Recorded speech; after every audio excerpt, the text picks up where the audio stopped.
आज मंडळी मी तुमच्याबरोबर बंगालची अतिशय फेमस असलेली भापादोहीची रेसिपी शेअर करत आहे। चवीला अतिशय भन्नाट असणारी ही रेसिपी अगदी 2च साहित्यामध्ये आपण तयार केलेली आहे। भापादोही तयार करण्यासाठी आपल्याला सर्वप्रथम 1 किलो इतकी दही घ्यायची आहे। आता एका बाउलवरती स्ट्रेनर ठेवून कपडा ठेवायचं। दही आपल्याला छानपैकी या पद्धतीने कपड्यामध्ये ॲड करायचे आहे आणि त्यामधला एक्सेस वॉटर आपल्याला या पद्धतीने आता दाबून दाबून काढून घ्यायचं आहे।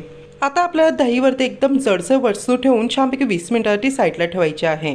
हे बघा 20 मिनिटांनंतर तुम्ही पाहू शकता दहीमधलं बहुतेक पाणी आता निघून गेलेलं आहे। आता तयार केलेलं घट्टसर दही आपल्या बाउलमध्ये ट्रान्सफर करायचं आहे। श्रीखंडसाठी जसं आपल्या दहीचा चक्क लागतो तसंच आपल्याला एकदम घट्टसर दही लावायचे आहे। दुसरा इन्ग्रेडियंट आपल्याला इथे अमूलचं कंडेन्स मिल्क ॲड करायचं आणि 1 चमचा विलायची पावडर टाकून मिक्स करायचं आहे।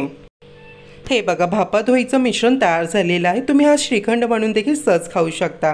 आता केक टिन घेतले त्यामध्ये बटर पेपर लावायचा आहे। बटर पेपर नसेल ऑइलने डस्टिंग करा आणि तयार केलेल्या भापादोहीचं मिश्रण या पद्धतीने ॲड करायचं आहे। नंतर या पद्धतीने टिनला 2 ते 3 वेळा टॅप करायचा आहे। आता भापादोही वाफवण्यासाठी हाय फ्लेमवरती पॅन ठेवून पॅनमध्ये 1 लिटर पाणी ॲड करायचं आहे। नंतर पाण्याला उकळी आली की स्टँड किंवा प्लेट या पद्धतीने अरेंज करून देऊन केक टिन ठेवायचं आहे। नंतर केक टिन या पद्धतीने फॉइल किंवा प्लेटने कव्हर करून देऊन लीडने कव्हर करायचं आहे आणि 20 मिनिटांकरता हाय फ्लेमवरती भापादोही कुक करायची आहे। हे बघा 20 मिनिटांनंतर लीड आणि प्लेट काढायचं आहे। भापादोही या पद्धतीने टूथपिक किंवा चाकू टाकून चेक करायचं आहे। एकदम क्लीन निघलेली टूथपिक भापादोही रेडी आहे।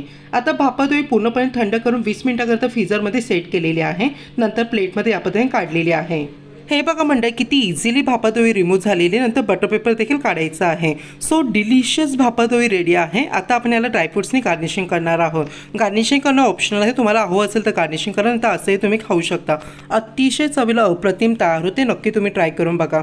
हे बघा किती ब्युटिफुल भापादोही दिसत आहे, अगदी बघता क्षणी खाण्याचं मन करेल। जर मी तुम्हाला 2 साहित्यात तयार होणारी डिलिशियस मिठाई आवडली असेल नक्कीच तुम्ही ह्या व्हिडिओला एक लाईक करा। तसे आपल्या चॅनल प्लीज सबस्क्राईब करा आणि बाजूलाचे बेल आयकॉन ते प्रेस करा विसरू नका। काय मग ट्राय करून पाहताय ना ही रेसिपी, नक्की ट्राय करून बघा। चला मंडळी पुन्हा भेटूया। हर हर महादेव।